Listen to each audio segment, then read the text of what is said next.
अस्सलाम वालेकुम स्टूडेंट है your instructor Mohammad Irfan Qayyum and welcome to my YouTube channel success preacher. तो आज के इस पर्टिकुलर वीडियो के अंदर हम लोग केमिकल बॉन्डिंग के जो रिमेनिंग 25 क्वेश्चंस हैं इनको डिस्कस करेंगे। क्वेश्चन नंबर 26 है हमारे पास, कहता है compound in which bond is polar.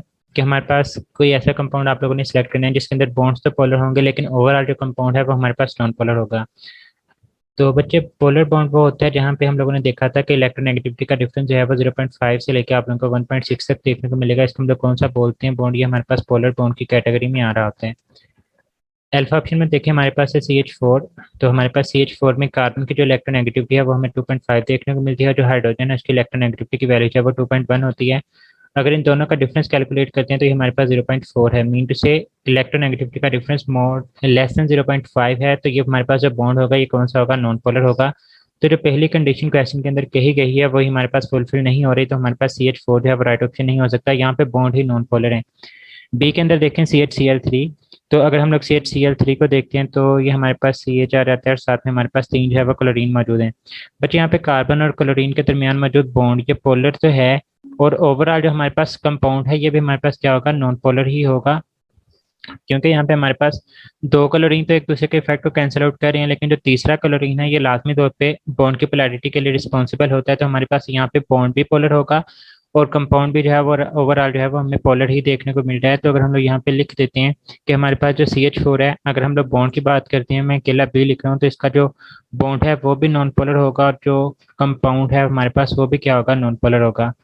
अगर हम लोग बात करते हैं CHCl3 की तो यहाँ पे हमारे पास बॉन्ड भी पोलर है और हमारे पास जो कंपाउंड है वो भी क्या होगा, हमारे पास पोलर होगा। अगर हम लोग CCl4 की बात करते हैं तो ये चारों के चारों बॉन्ड जो है वो हमारे पास पोलर हैं, क्योंकि यहाँ पे इलेक्ट्रोनेगेटिविटी का डिफरेंस जो है वो मोर देन 0.4 जो है वो आपको देखने को मिलेगा। लेकिन जो कंपाउंड होगा ये नॉन पोलर होगा, क्योंकि ये दोनों क्लोरीन एक दूसरे के इफेक्ट को कैंसिल कर देंगे और ये दोनों क्लोरीन जो है एक दूसरे के इफेक्ट को कैंसिल कर रहे होंगे। तो हमारे पास यहाँ पे जो बॉन्ड होगा वो तो हमारे पास पोलर होगा, लेकिन ओवरऑल जो कंपाउंड होगा हम लोग इसको नॉन पोलर कंसीडर कर रहे होंगे, क्योंकि तमाम के तमाम जितने भी पोलर बॉन्ड से वो एक दूसरे के इफेक्ट को यहाँ पे कैंसिल आउट कर रहे थे। अगर N2 की बात करें सिमिलर एटम्स के दरमियान है तो ये हमारे पास बॉन्ड भी नॉन पोलर होगा। और ओवरऑल अगर हम लोग कंपाउंड की बात करते हैं तो हमारे पास कंपाउंड भी जो है वो नॉन पोलर मौजूद होगा। तो यहाँ पे हमारे पास जो राइट ऑप्शन है वो 4 ही आ रहेगा, CCl4। यहाँ पे आपको बॉन्ड से पोलर देखने को मिलेंगे लेकिन कंपाउंड जो है वो नॉन पोलर होगा। 27 देखें, कहता है कि ionic bond is found between the elements with dash ionization energy and element with the dash electron affinity value. बच्चे जो आयनिक बॉन्ड है ये हमारे पास किसके दरमियान बनता है, मेटल्स के दरमियान बनता है, और दूसरी तरफ जो है वो हमारे पास नॉन मेटल्स के दरमियान बन रहा होता है। हम लोग मेटल्स की आयनाइजेशन एनर्जी को चेक करते हैं और हमें पता है कि मेटल्स की जो आयनाइजेशन एनर्जी की वैल्यूज होती हैं वो लेस होती हैं, क्योंकि यहाँ से इलेक्ट्रॉन्स को लूज करवाना आसान होता है। तो ionic bond is found between the elements with low ionization energy और द नॉन मेटल जो कि इलेक्ट्रॉन को गेन करना चाहते हैं कि इलेक्ट्रॉन अफिनिटीज की वैल्यूज हैं वो हमारे पास हाई होती हैं। तो जो आयनिक बॉन्ड बनेगा वो elements with low ionization energy आएगा या फिर less ionization energy and element with high electron affinity. तो हमारे पास जो राइट ऑप्शन है वो लेस और हाई आ जाएगा। तो जहाँ पे राइट ऑप्शन जो है वो अल्फा बनेगा। क्वेश्चन नंबर 28 को देखें, कहता है compound of carbon in which lone pair is observed on carbon is. तो अगर CO2 की बात करते हैं तो कार्बन के वैलेंस शेल में 4 इलेक्ट्रॉन है, तो चारों के चारों इलेक्ट्रॉन जो है वो उसने दोनों तरफ जो है वो बॉन्डिंग के अंदर पार्टिसिपेट कर लिया। अगर CH4 की बात करते हैं तो इसने चारों हाइड्रोजन के साथ एक एक बॉन्ड जो है वो शेयर कर लिया है, तो इसके अंदर भी कोई लोन पेयर मौजूद नहीं है। अगर हम लोग CO के स्ट्रक्चर की बात करते हैं तो आपको कार्बन और ऑक्सीजन के दरमियान ट्रिपल बॉन्ड देखने को मिलता है, लेकिन यहाँ पे जो ट्रिपल बॉन्ड होता है उसमें से जो एक बॉन्ड होता है वो कोऑर्डिनेट कोवलेंट बॉन्ड होता है। वो ऑक्सीजन अपना एक लोन पेयर जो है वो कार्बन को डोनेट कर रहा होता है, तो हमारे पास एक कोऑर्डिनेट कोवलेंट बॉन्ड देखने को मिलेगा। तो ओवरऑल आपको एक ऑक्सीजन के ऊपर लोन पेयर देखने को मिलता है और एक कार्बन के ऊपर लोन पेयर देखने को मिलता है, क्योंकि कार्बन अपने दो बॉन्ड जो हैं वो ऑक्सीजन के साथ शेयर किए हैं। तो हमारे पास यहाँ पे जो राइट ऑप्शन है वो CO आएगा। अगर CH3Cl की बात करते हैं तो हमारे पास तीनों तरफ हाइड्रोजन ऐड कर देते हैं और एक तरफ जो है वो हम लोग Cl ऐड कर देते हैं। तो ये चारों के चारों बॉन्ड इसने इस्तेमाल कर लिए, इसके अंदर कोई भी लोन पेयर ऑब्जर्व नहीं हो रहा, तो हमारे पास राइट ऑप्शन जो है वो 4 ही आ जाएगा। क्वेश्चन नंबर 29 देखें, कहते हैं in case of ammonia how many electron pairs are present. Electron pair के अंदर हमारे पास दोनों चीजें आती हैं, याद रखिएगा। लोन पेयर भी इसके अंदर इन्वॉल्व होते हैं, साथ ही साथ हमारे पास बॉन्ड पेयर भी जो है वो हमें देखने को मिल रहे होते हैं। तो अगर हम लोग अमोनिया का स्ट्रक्चर ड्रा करते हैं तो ये हमारे पास अमोनिया का स्ट्रक्चर आ जाता है। एक इसके अंदर जो है वो हमारे पास लोन पेयर मौजूद है और 3 इसके अंदर बॉन्ड पेयर मौजूद हैं। तो 1+3 इसका जो आंसर है वो हमारे पास 4 आ जाएगा कि इसके अंदर ओवरऑल जो इलेक्ट्रॉन पेयर मौजूद होंगे वो हमारे पास 4 होंगे। क्वेश्चन नंबर 30 को देखें, कहते हैं in case of coordinate covalent bond formation between ammonia and BF3 ammonia is considered as. हम लोग यहाँ पे अमोनिया का स्ट्रक्चर ड्रा कर लेते हैं। ये हमारे पास अमोनिया, इसने अपना जो लोन पेयर था वो डोनेट किया, किस चीज़ को, BF3 को डोनेट किया है। और इनके दरमियान जो बॉन्ड बना है वो हमारे पास कोऑर्डिनेट कोवलेंट बॉन्ड आ जाता है, तो हम लोग यहाँ पे कोऑर्डिनेट कोवलेंट बॉन्ड। अब नाइट्रोजन अपना लोन पेयर जो है वो डोनेट कर रहा है किस चीज़ को, बोरॉन को। तो हमारे पास जो कॉन्सेप्ट था एसिड और बेस का जो कि इलेक्ट्रॉन के पेयर के साथ रिलेट था, वो लीवर्स का कॉन्सेप्ट था rather than Arrhenius concept. Arrhenius concept जो था वो हमारे पास हाइड्रोजन लूज करना या फिर हाइड्रोक्सिल आयन लूज करना उसके साथ एसोसिएटेड था, तो ये तो हमारे पास राइट ऑप्शन हो ही नहीं सकता। तो अब या हमारे पास ये लिवर एसिड होगा या लिवर बेस होगा। तो बच्चे याद रखिएगा हमारे पास वो वाली चीज जो अपने इलेक्ट्रॉन पेयर डोनेट करने की सलाहियत रखती है लोन पर, उसको हम लोग लिवर स्पेस बोलते हैं। तो यहाँ पे अमोनिया चूंकि अपना लोन पे डोनेट कर रहा है तो हम लोग उसको लिवर स्पेस बोलेंगे, और वो वाली चीज जो कि इलेक्ट्रॉन पेयर एक्सेप्ट करती है मीटर से, यहाँ पे BF3 जो है ये हमारे पास लिवर एसिड के तौर पे एक्ट करेगी, और जो हमारे पास यहाँ पे NH3 है ये हमारे पास लिवर स्पेस के तौर पे एक्ट कर रही होगी। आप लोगों ने न्यूक्लियोफाइल के केस में भी पढ़ा होगा कि जो न्यूक्लियोफाइल है वो जनरली लिवर स्पेस होते हैं क्योंकि वो अपना लोन पे डोनेट कर रहे होते हैं, और जो चीज़ एक्सेप्ट करती है उसको हम लोग लिवर एसिड बोलते हैं। तो यहाँ पे हमारे पास जो राइट ऑप्शन है वो लिवर बेस आ जाएगा। अगर वो आपसे BF3 का पूछता है तो वो आप लोगों के पास लिवर एसिड जो है वो कंसिडर किया जा रहा होता है। फिर कहता है percentage of coordinate covalent bond in case of phosphonium ion is. Phosphonium ion बनता कैसे है कि हमारे पास PH3 जो है वो H पॉजिटिव के साथ हमारे पास रिएक्ट करता है, और एज अ रिजल्ट हमारे पास PH4 पॉजिटिव जो है वो हमारे पास बन रहा होता है। 3 कोवलेंट बॉन्ड आ जाती हैं और एक हाइड्रोजन के साथ ये हमारे पास कोऑर्डिनेट कोवलेंट बॉन्ड बना के रह रहा होता है, और ओवरऑल जो है उसके ऊपर पॉजिटिव चार्ज आ जाता है। तो आपने परसेंटेज कैसे कैलकुलेट करनी होती है, यहाँ पे कोऑर्डिनेट कोवलेंट बॉन्ड की परसेंटेज पूछी गई है।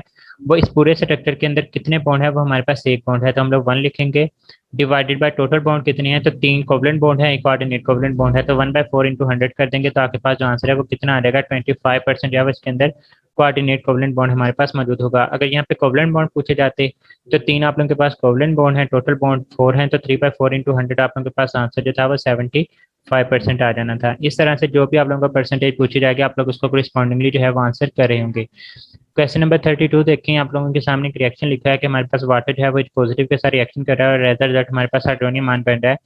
कहते हैं इनमें से कौन सी चीज़ है वो हमारे पास चेंज नहीं हो रही होगी। तो इस रिएक्शन के केस में देखें हमारे पास शुरू में वाटर था, वाटर के केस में आप लोगों को जो हाइब्रिडाइजेशन देखने को मिलती है इन केस ऑफ H2O, आप लोगों को जो हाइब्रिडाइजेशन देखने को मिलती है वो sp3 ही देखने को मिलती है। पहले मैं आप लोगों को हाइब्रिडाइजेशन का फार्मूला बता देता हूँ कि आप लोगों ने अगर वाटर की हम लोग यहाँ पे बात करेंगे, हमने बात करनी है यहाँ पे वाटर की, तो अगर आपने हाइब्रिडाइजेशन कैलकुलेट करनी हो तो किस तरह से कैलकुलेट कर सकते हैं, आप लोग कैलकुलेट करेंगे number of lone pair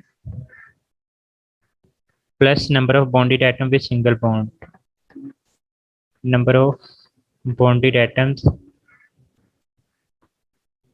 with single bond. आप लोग इन चीज़ों को जो है वो कैलकुलेट कर रहे होंगे। अगर तो आंसर 4 आ जाता है तो वो sp3 हाइब्रिडाइजेशन होगी, अगर आंसर 3 आ जाता है तो वो sp2 हाइब्रिडाइजेशन होगी, और अगर आंसर हमारे पास 2 आ जाता है तो वो sp हाइब्रिडाइजेशन होती है। अब यहाँ पे वाटर का स्ट्रक्चर देखें तो हमारे पास ये वाटर का स्ट्रक्चर आ जाता है। इस केस में ऑक्सीजन के ऊपर 2 लोन पेयर मौजूद हैं और 2 ही इसने सिंगल बॉन्ड बनाए हुए हैं, तो आंसर 4 है। मीटर से इसकी हाइब्रिडाइजेशन कौन सी है, हमारे पास sp3 हाइब्रिडाइजेशन जो है वो हमें देखने को मिल रही है। इसी तरह से अगर हम लोग H3O पॉजिटिव को देखेंगे तो हमारे पास यहाँ पे जो है वो H3O पॉजिटिव आ जाता है, तो ये हमारे पास ऑक्सीजन आ जाता है, ये लोन पेयर है। अब इस केस में कोवलेंट बॉन्ड को भी आप लोग इसके अंदर जो है वो कंसिडर कर लेंगे, तो 3 इसने जो है वो सिग्मा बॉन्ड बनाए हुए हैं और एक जो है वो इसके ऊपर लोन पेयर मौजूद है, तो 3+1 इसके आंसर भी आप लोगों के पास 4 ही आ रहा है। मीटर से इसके अंदर भी हाइब्रिडाइजेशन आपको कौन सी देखने को मिल रही है, sp3। इसका मतलब ये हुआ कि इसकी हाइब्रिडाइजेशन जो है वो हमारे पास चेंज नहीं हो रही, तो हाइब्रिडाइजेशन तो हमारे पास चेंज नहीं हो रही। बीटा के अंदर देखें कहता है कि बॉन्ड एंगल। अब बॉन्ड एंगल क्या होता है कि लाइक हमारे पास वाटर के केस में जो बॉन्ड एंगल है वो हमारे पास 104.5 डिग्री होता है, लेकिन हमारे पास H3O पॉजिटिव है उस केस में आपके पास जो बॉन्ड एंगल है वो 107.5 जो है हमारे पास बनेगा। तो बॉन्ड एंगल जो है वो हमारे पास चेंज हो रहा है। अगर हम लोग ज्योमेट्रिकल शेप की बात करते हैं तो वाटर के केस में इसकी जो शेप होती है वो हमारे पास बेंट या फिर एंगुलर शेप होती है, लेकिन अगर हम लोग हाइड्रोनियम आयन की बात करते हैं तो उस केस में चूंकि हमारे पास लोन पेयर एक रह जाता है और उस केस में आप लोगों के पास जो शेप होती है वो हमारे पास ट्रायंगुलर पैरामीटर जो है वो देखने को मिल रही होती है, तो हमारे पास इसकी जो शेप होती है ज्योमेट्रिकल वो भी आप लोगों को चेंज होती हुई दिखाई दे रही होती है। तो हमारे पास यहाँ पे जो राइट ऑप्शन है वो हाइब्रिडाइजेशन जो है वो आ जाएगा कि हाइब्रिडाइजेशन दोनों केसेस में जो है हमारे पास चेंज नहीं हो रही होती। क्वेश्चन नंबर 33 देखें, कहता है कि shape of which compound can not be explained with the help of VSEPR theory. बच्चे अगर आप वेस्पर थ्योरी जहाँ से पास्टुलेट लिखे हैं, उससे ऊपर पैराग्राफ पढ़े ध्यान से, तो उसमें उसने दो बातें लिखी हैं। नंबर 1 कहता है कि जो हमारे पास ट्रांजिशन एलिमेंट्स होते हैं उनको एक्सप्लेन नहीं किया जा सकता by using the VSEPR theory, तो केएमएन ऑफ फ्लोर को तो हम लोग यहाँ पे एक्सप्लेन नहीं कर सकते। फिर उसके बाद हमारे पास एक और बात लिखता है कि इसके अंदर हम लोग उन कंपाउंड की शेप को एक्सप्लेन कर सकते हैं जो कि हमारे पास पॉलीवैलेंट एटम होते हैं, से ऐसे आप लोगों ने एटम देखने होते हैं जिनके वैलेंस सेल में मोर देन 1 इलेक्ट्रॉन मौजूद होने चाहिए। तो अगर हम लोग सोडियम क्लोराइड की बात करते हैं तो इसके वैलेंस सेल में एक इलेक्ट्रॉन मौजूद होता है। इसका मतलब ये हुआ कि आप लोग ग्रुप 1 के एलिमेंट्स की जो शेप्स होंगी, ग्रुप 1 के एलिमेंट्स के जो कंपाउंड होते हैं उनको आप लोग इससे एक्सप्लेन नहीं कर सकते, क्योंकि बुक की लाइन है कि it explain the shape of the polyvalent central atom, जिसके अंदर हमारे पास सेंट्रल एटम जो है वो पॉलीवैलेंट होना चाहिए। पॉली का मतलब many, valent mean balance electron, जिसके अंदर आप लोगों के पास मोर देन 1 इलेक्ट्रॉन मौजूद होंगे तो आप लोग उसी की शेप को जो है एक्सप्लेन कर सकते हैं। तो यहाँ पे हमारे पास सोडियम के वैलेंस शेल में एक ही इलेक्ट्रॉन होता है, ये पॉलीवैलेंट नहीं है, ये मोनोवैलेंट है, तो इसके स्ट्रक्चर को भी हम लोग एक्सप्लेन नहीं कर सकते। जबकि CO2 जो है इसके वैलेंस शेल में 4 इलेक्ट्रॉन होते हैं, पॉलीवैलेंट होता है, हम लोग इसके स्ट्रक्चर को एक्सप्लेन भी कर सकते हैं। और ये हमारे पास Sp2 टाइप अब बन रही होती है, तो इसका मतलब ये हुआ कि बोथ ए एंड सी दोनों को जो है हम लोग एक्सप्लेन नहीं कर सकते, जबकि CO2 के स्ट्रक्चर को जो है एक्सप्लेन कर सकते हैं। क्वेश्चन नंबर 34 देखें, कहता है which of following is not correct statement regarding the postulate of VSEPR theory. इसके पास्टुलेट है, पहला पास्टुलेट कहता है कि both lone pair as well as bond pair have been determining the geometry of the molecule. तो ये बात बिल्कुल ठीक है कि दोनों लोन पेयर और बॉन्ड पेयर जो है वो ज्योमेट्री को डिटरमाइन करने के अंदर हमारी हेल्प कर रही होती हैं। बीटा के अंदर देखें, कहता है electron pair of lone pair occupy more space than the bond pair. अब क्योंकि लोन पेयर को सिर्फ एक ही न्यूक्लियस जो है वो अट्रैक्ट कर रहा होता है, तो ये स्पेस में जो है वो ज्यादा डिफ्यूज हुआ होता है, फैला हुआ होता है, तो इस वजह से ये ज्यादा स्पेस ऑक्यूपाई करेगा as compare to bond pair जिसको दो न्यूक्लियर जो है वो अपनी तरफ अट्रैक्ट कर रहे होते हैं। 40 के अंदर देखें, कहता है कि number of lone pair are directly related with extent of repulsion. ये बात बिल्कुल ठीक है कि जितने आप लोगों के पास लोन पेयर ज्यादा होंगे आप लोगों के पास एक्सटेंट ऑफ रिपल्जन जो है वो उतनी ही ज्यादा होती है। इसी वजह से तो हमारे पास जो रिपल्जन का ऑर्डर होता है वो लोन पेयर में सबसे ज्यादा रिपल्जन, उसके बाद लोन पेयर और बॉन्ड पेयर में रिपल्जन, और सबसे लास्ट पे आप लोगों को बॉन्ड पेयर और बॉन्ड पेयर में रिपल्जन देखने को मिलती है। तो यहाँ तक तो बात बिल्कुल ठीक है कि नंबर ऑफ लोन पेयर जो है वो डायरेक्टली रिलेट करते हैं विद एक्सटेंट ऑफ रिपल्जन, लेकिन आगे उसने लिखा है which is directly relate with the bond angle. तो बच्चे याद रखिएगा जब हमारे पास रिपल्जन बढ़ती है तो उसके नतीजे में जो बॉन्ड एंगल होता है वो हमारे पास डिक्रीज हो जाता है। तो आप लोगों के पास बेसिकली रिलेशन ये बनता है यहाँ पे कि जो नंबर ऑफ लोन पेयर होते हैं वो डायरेक्टली रिलेट करते हैं किस चीज के साथ, एक्सटेंट ऑफ रिपल्जन के साथ। तो मैं एक्सटेंट ऑफ रिपल्जन लिख देता हूँ यहाँ पे कि एक्सटेंट ऑफ रिपल्जन के साथ डायरेक्टली रिलेट करते हैं, लेकिन वो इन्वर्सली रिलेट करते हैं किस चीज के साथ, बॉन्ड एंगल के साथ। तो यहाँ पे हमारे पास बॉन्ड एंगल की वैल्यू जो है वो डिक्रीज होनी चाहिए थी, लेकिन उसने डायरेक्टली रिलेट किया हुआ है, तो इस वजह से हमारे पास यहाँ पे जो राइट ऑप्शन है वो 40 आ जाएगा। डेल्टा में देखेंगे था triple and double covalent bond को हम लोग सिंगल कोवलेंट बॉन्ड ही कंसिडर कर रहे होते हैं determining the shape of the molecule. तो ये भी हमारे पास वेस्पर थ्योरी के पास्टुलेट में से एक पास्टुलेट है, तो यहाँ पे जो राइट ऑप्शन है वो 40 आ जाएगा।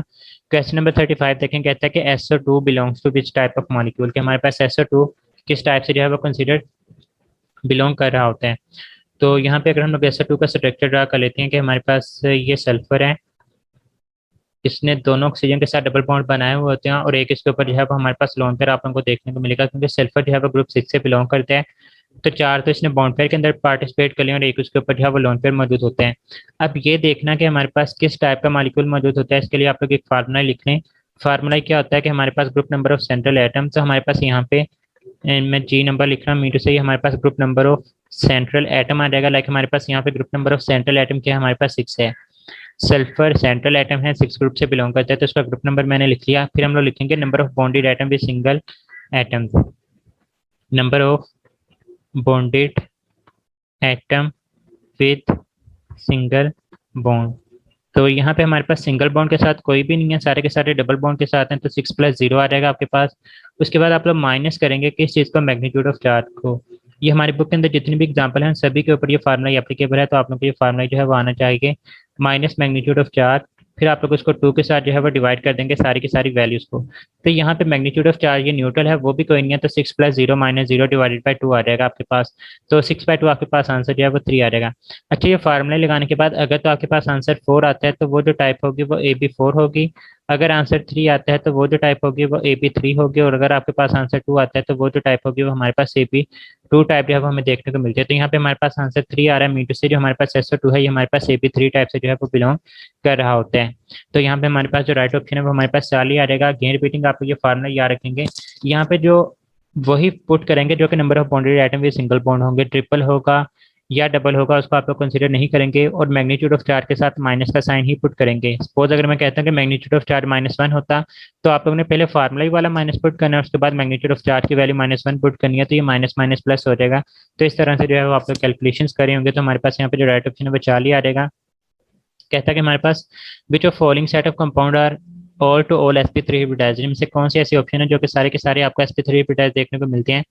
तो वो मैंने आपको फार्मूला में बता दिया कि आप लोग किस तरह से कैलकुलेट करेंगे। Simply number of lone pairs को कैलकुलेट करते हैं, plus bonded atom with single bonds आप लोग कैलकुलेट करते हैं। अगर तो आंसर 4 आ जाएगा तो sp3 हाइब्रिडाइजेशन होगी, अगर आंसर 3 आ जाएगा तो sp2 हाइब्रिडाइजेशन होगी, और अगर आंसर 2 आ जाएगा तो आपके पास sp हाइब्रिडाइजेशन जो है वो देखने को मिल रही होती है। और बच्चे याद रखिएगा कि हमारे पास जितने भी ab2 टाइप मॉलिक्यूल्स हैं वो सारे के सारे हमारे पास sp हाइब्रिडाइज्ड होते हैं, जितने भी ab3 टाइप मॉलिक्यूल हैं ये सारे के सारे sp2 हाइब्रिडाइज्ड होंगे, और जितने भी आपके पास ab4 मॉलिक्यूल होती हैं ये सारे के सारे हमारे पास sp3 हाइब्रिडाइज्ड हैं, वो हमें देखने को मिले होते हैं। तो ये तो हमारे पास क्या है, ये फैक्ट्स हैं, ये आपको बुनियादी तौर पे वैसे ही पता होने चाहिए। अब हम लोग क्वेश्चन की तरफ मूव करते हैं। क्वेश्चन में देखें, कहते हैं sp3 हाइब्रिडाइज्ड आप लोगों ने देखने हैं। तो CH4 फार्मूला के मुताबिक कार्बन का ग्रुप नंबर जो है वो 4 है, 4 सिंगल बॉन्डेड एटम्स हैं, तो हमारे पास इसका लोन पेयर जो था वो हमारे पास 0 था। Bonded atom with single bond वो 4 थे, तो आंसर 4 आया, मीन टू से ये sp3 हाइब्रिडाइज्ड था। H2O की बात करते हैं तो ऑक्सीजन के ऊपर लोन पेयर 2 हैं, 2 सिंगल बॉन्डेड एटम से, आंसर आया 4, तो ये भी sp3 हाइब्रिडाइज्ड है। अगर हम लोग NH3 की बात करते हैं तो इसके ऊपर एक लोन पेयर है 3, तो आंसर 4 आया, ये भी sp3 हाइब्रिडाइज्ड है। लेकिन अगर आप लोग SO2 को देखते हैं तो इसके ऊपर लोन पेयर एक मौजूद होता है, और जो सिग्मा बॉन्ड होते हैं वो हमारे पास यहाँ पे आप लोगों को 2 देखने को मिलते हैं, तो हमारे पास आंसर जो है वो 3 मीटर से ये sp2 हाइब्रिडाइज्ड होगा। इसका मतलब ये हमारे पास ऑप्शन नहीं हो सकता। अब हम लोग बीटा ऑप्शन की तरफ मूव करते हैं। वहां पे देखें तो SnCl2 college students get some problems, तो SN जो है ये हमारे पास ग्रुप 4 से बिलोंग करता है और इसने 2 क्लोरीन के साथ बॉन्ड बनाया, मीन से अब इसके पास एक लोन पेयर है और 2 जो है इसके पास हमारे पास बॉन्ड पेयर है, तो आंसर यहाँ पे 3 आ रहा है, मीन से ये sp2 हाइब्रिडाइज्ड होगा, तो ये भी हमारे पास राइट ऑप्शन जो है वो नहीं हो सकता। 40 में देखें तो NH3 है, एक लोन पेयर है, 3 bonded atom with single bond, तो आंसर 4 है, ये sp3 हाइब्रिडाइज्ड। इसी तरह से हमारे पास जो वाटर है इसके केस में देखें तो 2 लोन पेयर हैं, 2 ही bonded atom with single bond, तो आंसर 4, ये भी sp3 हाइब्रिडाइज्ड होगा। अगर स्ट्रेस को देखते हैं तो सल्फर ग्रुप 6 से बिलोंग करता है, 2 हाइड्रोजन के साथ बॉन्ड पेयर बना लिए, वो सिग्मा बॉन्ड आ गया, प्लस इसके पास 2 लोन पेयर हैं, तो इसका आंसर भी आप लोगों के पास sp3 ही आ जाएगा। अगर NH4 पॉजिटिव को देखते हैं तो हमारे पास नाइट्रोजन के केस में देखें कि इसके ऊपर हमारे पास जो लोन पेयर है वो खत्म हो चुका है और 4 इसने सिंगल बॉन्ड बनाए हुए हैं, तो हमारे पास 4 + 0 जो है वो हमारे पास आंसर 4 आ रहा है, मीटर से ये भी sp3 हाइब्रिडाइज्ड होगा। तो आप लोगों के पास यहाँ पे जो डायरेक्ट ऑप्शन है वो 4 ही आ जाएगी। अगर डेल्टा में आप लोग देखते हैं BeCl2, तो बेरिलियम ग्रुप 2 से बिलोंग करता है, इसने 2 ही सिंगल बॉन्ड बनाए हैं, तो lone pair 0 plus bond pair 2 है, तो आंसर 2 आ रहा है। तो ये हमारे पास sp हाइब्रिडाइज्ड होगा, तो ये भी हमारे पास है वो राइट ऑप्शन नहीं हो सकता। तो यहाँ पे हमारे पास जो राइट ऑप्शन है वो 4 ही आ जाएगा। क्वेश्चन नंबर 37 में देखें, कहते हैं which of the following bond, हमारे पास जो बॉन्ड एंगल है वो हमें मिनिमम देखने को मिल रहा होते हैं। तो आपको इनको वैसे हमारी बुक के अंदर इनकी एग्जांपल गिवन है, तो जो NH3 होता है इसका जो बॉन्ड एंगल है वो हमारे पास 107.5 डिग्री होता है। जो हमारे पास NF3 होगा इसमें बॉन्ड एंगल जो है वो आपको 102 देखने को मिलता है। वाटर के केस में जो बॉन्ड एंगल है वो 104.5 देखने को मिलता है, और जो H2S होता है इसमें जो बॉन्ड एंगल है वो 92 होता है। तो बॉन्ड एंगल जो मिनिमम है वो H2S है। उसकी रीजन क्या होती है बच्चे याद रखिएगा, जो बॉन्ड एंगल होता है वो इनवर्सली रिलेट करता है नंबर कह रहा हूँ साइज ऑफ बॉन्डेड एटम के साथ। बेसिकली जो सल्फर है इसका साइज बहुत ज़्यादा बड़ा होता है, जिसकी वजह से वो रिपल्जन कॉज करता है। रिपल्जन कॉज होने की वजह से बॉन्ड एंगल जो है वो फर्दर श्रिंक होकर हमारे पास 92 डिग्री जो है वो रह जाता है। तो हमारे पास यहाँ पे जो राइट ऑप्शन है वो H2S आ जाएगा। अगर मैं आपको यहाँ पे टेंट बनाने का बोलता हूँ तो NH3 का जो बॉन्ड एंगल है वो सबसे ज़्यादा होगा, उसके बाद हमारे पास यहाँ पे वाटर आ जाएगा, उसके बाद हमारे पास NF3 आ जाएगा, और सबसे लास्ट पे जो है वो हमारे पास H2S जो है वो हमें देखने को मिल रहा होता है। तो यहाँ पे हमारे पास जो राइट ऑप्शन है वो डेल्टा आ जाएगा। क्वेश्चन नंबर 38 देखें, कहता है which of following is not correct statement regarding sigma and pi bonds. Alpha में देखें, कहता है number of sigma bond between 2 bonded atoms can never exceed than 1। ये बात बिल्कुल ठीक है कि अगर 2 बॉन्डेड एटम्स होंगे, चाहे उसमें सिंगल बॉन्ड है, डबल है, ट्रिपल है, जो सा मर्जी बॉन्ड है, पहला बॉन्ड हमेशा सिग्मा बॉन्ड होगा और उसके बाद जितने भी बॉन्ड होंगे वो पाई बॉन्ड ही होंगे। तो number of sigma bond between 2 bonded atoms can never exceed than 1, ये हमारे पास एक फैक्ट है, आपको जनरली याद होना चाहिए। फिर कहता है hybrid orbitals can not form the pi bond. तो जितने भी हमारे पास हाइब्रिड ऑर्बिटल्स होते हैं लाइक sp3 और sp3 के दरमियान जो बॉन्ड होगा पहला ही बॉन्ड होगा वो सिग्मा बॉन्ड होगा। अगर हम लोग इसी तरह से कहते हैं कि sp3 और s के दरमियान जो बॉन्ड होगा वो भी सिग्मा बॉन्ड होगा। मतलब जितने भी हाइब्रिड ऑर्बिटल्स होते हैं वो सारे के सारे हमारे पास सिग्मा बॉन्ड ही बनाते हैं, कभी भी वो पाई बॉन्ड नहीं बना रहे होंगे। 40 में कहता है कि sigma bond is stronger than pi bond, ये बात भी बिल्कुल ठीक है। इसी वजह से हमारे पास जो अल्केन्स हैं हमारे पास वो पैराफिन्स होते हैं, सिग्मा बॉन्ड होता है, इनर्ट होता है, उसको हम लोग ब्रेक नहीं कर सकते। डेल्टा में देखें कहता है कि sigma bond is more diffuse and pi bond. Diffuse का मतलब होता है फैला हुआ होना, मतलब स्पेस कौन ऑक्यूपाई करता है। तो बच्चे याद रखिएगा जो पाई बॉन्ड होता है ये मोर स्पेस है वो ऑक्यूपाई करता है, क्योंकि हमारे पास पाई बॉन्ड के केस में जो इलेक्ट्रॉन्स होते हैं वो बिटवीन न्यूक्लियर जो है वो हमारे पास मौजूद नहीं होते। न्यूक्लियस की इनके ऊपर फोर्स जो है वो इतनी ज्यादा नहीं होती है, तो ये स्पेस के अंदर जो है वो डिफ्यूज होते हैं। तो पाई बॉन्ड जो है वो मोर डिफ्यूज होते हैं as compare to sigma bond. तो यहाँ पे हमारे पास जो राइट ऑप्शन है वो डेल्टा आ जाएगा।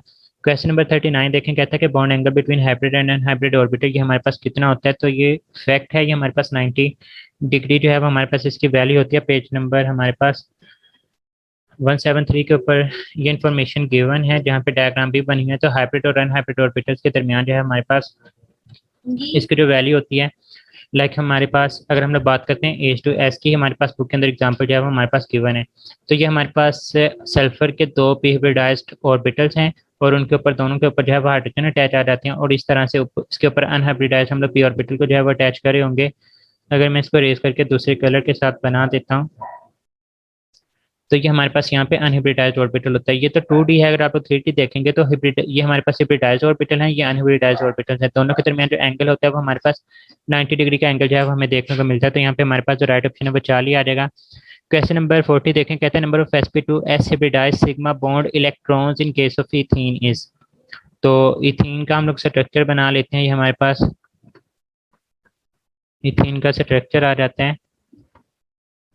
यहाँ पे जो कार्बन है ये हमारे पास कौन सी हाइब्रिडाइजेशन शो कर रहा है, ये हमारे पास sp2 हाइब्रिडाइज्ड है, ये भी sp2 हाइब्रिडाइज्ड होगा, बाकी सारे के सारे हाइड्रोजन जो है वो s हाइब्रिडाइज्ड हैं।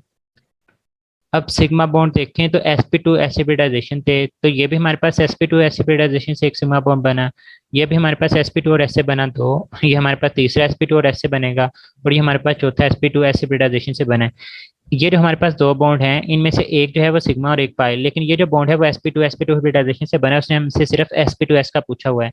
तो चार हमारे पास जो है वो सिग्मा बॉन्ड मौजूद है sp2s हाइब्रिडाइज, लेकिन उसने क्या पूछा, नंबर ऑफ इलेक्ट्रॉन्स पूछे हुए हैं। तो एक बॉन्ड के अंदर दो इलेक्ट्रॉन जो है वो हमारे पास मौजूद होते हैं, इस वजह से हमारे पास यहाँ पे जो राइट ऑप्शन है वो डेल्टा आ जाएगा 8। क्वेश्चन नंबर 41 देखें, कहता है कि नॉन प्लेनर कंपाउंड है वो इनमें से कौन सा। बेटा याद रखिएगा नॉन प्लेनर कंपाउंड वो है जिसके अंदर आपको sp3 हाइब्रिडाइजेशन देखने को मिल रही होती है। बेंजीन sp2 हाइब्रिडाइज्ड है तो ये प्लेनर होगा। इथीन डबल बॉन्ड है sp2 हाइब्रिडाइज्ड होता है। फार्मूला ही आप लोगों को हाइब्रिडाइजेशन कैलकुलेट करने का बताया हुआ है, इसी से आप लोग कैलकुलेट करेंगे। इसी तरह से जो इथेन है सिंगल बॉन्ड होता है तो ये sp3 हाइब्रिडाइज्ड होता है, यही हमारे पास नॉन प्लेनर की कैटेगरी में आता है।